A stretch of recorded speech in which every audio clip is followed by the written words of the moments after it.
Hello there, gorgeous. Right, I'm going to show you my version of a little bit of a Peter Andre haircut going on today. Scott's been growing his hair quite nicely for us, and as you can see it's a bit of a different colour, but that's irrelevant really. Most of Peter Andre's hairstyle is in the styling. I'm just going to do a bit of a cut with the clippers around the sides and the edge to get it nice and neat and sweet around the corners, and then it's going to be more choppy on the top, but we'll show you that as we come to it. Okay, I'm going to clip him down with a guard number 2 on here just to make it really neat and tidy. It is summertime, so it's nice and short. Okay, as you can see here, we've clipped around the head. The neckline still very much needs tidying up there, which there isn't really one, so we're going to create that, so that'll be something interesting to show you. And also, across here there's a bit of a step there, which we're going to use the scissors over the comb and blend that in now. A lot of this style is in the styling at the end. Okay, we're going to tidy up this hairline here, and as you can see the client hasn't particularly got his own hairline there, so I'm going to have to create a shape. And what I'm going to do is I'm just going to draw the shape in first to make sure I'm happy with it, and then I shall tidy up the lines around it.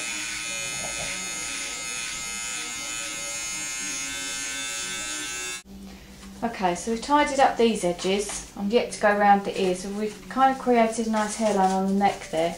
It's important, these little hairs, they're like needles for the client. It's important to keep them clear of those as you're cutting. Keep it all off the cutting collar. Stop.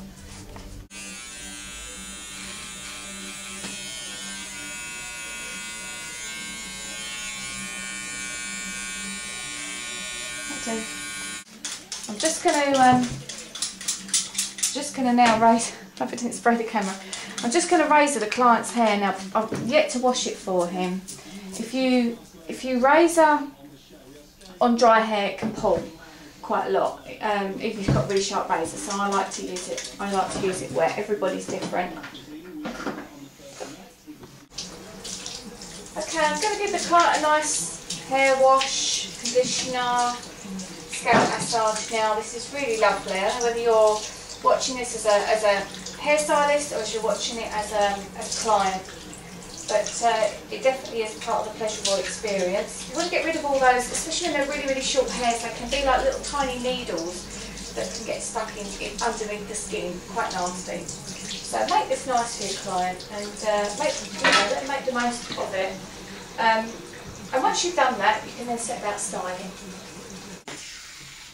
Okay, client's hair's all nicely washed. I'm just going to put just a little bit of mousse through the top, which is going to help with the styling, and give it a really quick blast with the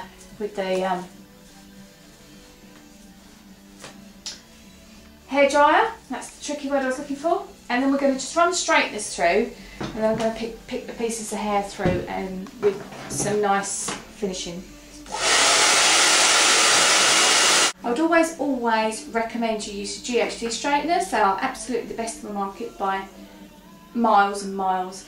For short hair like this, best ones you can use are the little thin ones, which are half the size of these, because you can get slightly closer to the scalp. But if you've got plenty of skill, I'm just running it through,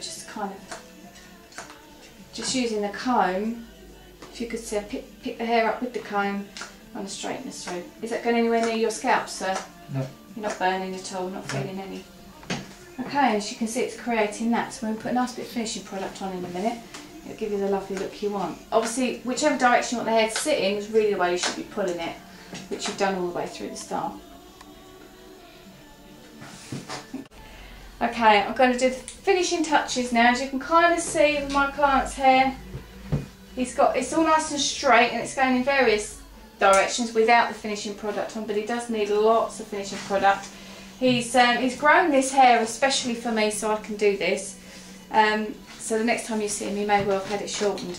I've got a feeling Pete uses this bedhead Tiggy product, which is fantastic. A way that you can use this, guys, if you're doing it on your own, is so easy. You can just rub it in the hair like this, and you kind of get an effect that you could just walk out the door and go out with it. And you could also pull it into different places. And what I like to use is a Redken product called Rewind, because I can use that's like a gum. I'll show you, it's like a gum. Can you see that there? So you can really work with that.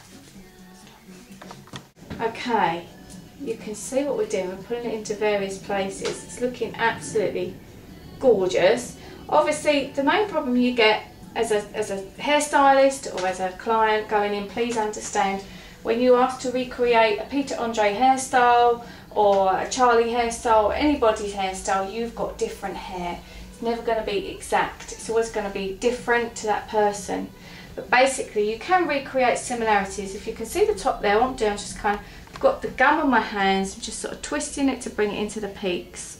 Alright, you don't want it too sort of spiky, so you kind of do that and then you'll lose it in again by ruffling it slightly. Now the guy that does this for Peter Andre is his brother called Mike, who's an absolutely phenomenal hairstylist, total respect, and I'm pretty sure that he's going to be quite impressed with this. Can you just show us to the camera? Now this is not your normal typical hairstyle, sir, is it? No. What do you think of it? It's very nice. Thank you very much for saying that. It's going to ask me to take it all off to number 2 in a minute. So there we are. What I'm going to do really is just finish it off with plenty of hairspray and maybe talk him into a little bit of colour next time. How do you feel about that? Nice bit of blue-black going through there. And let me just see. Final look. Not bad. Recreation of a kind of Peter Andre hairstyle.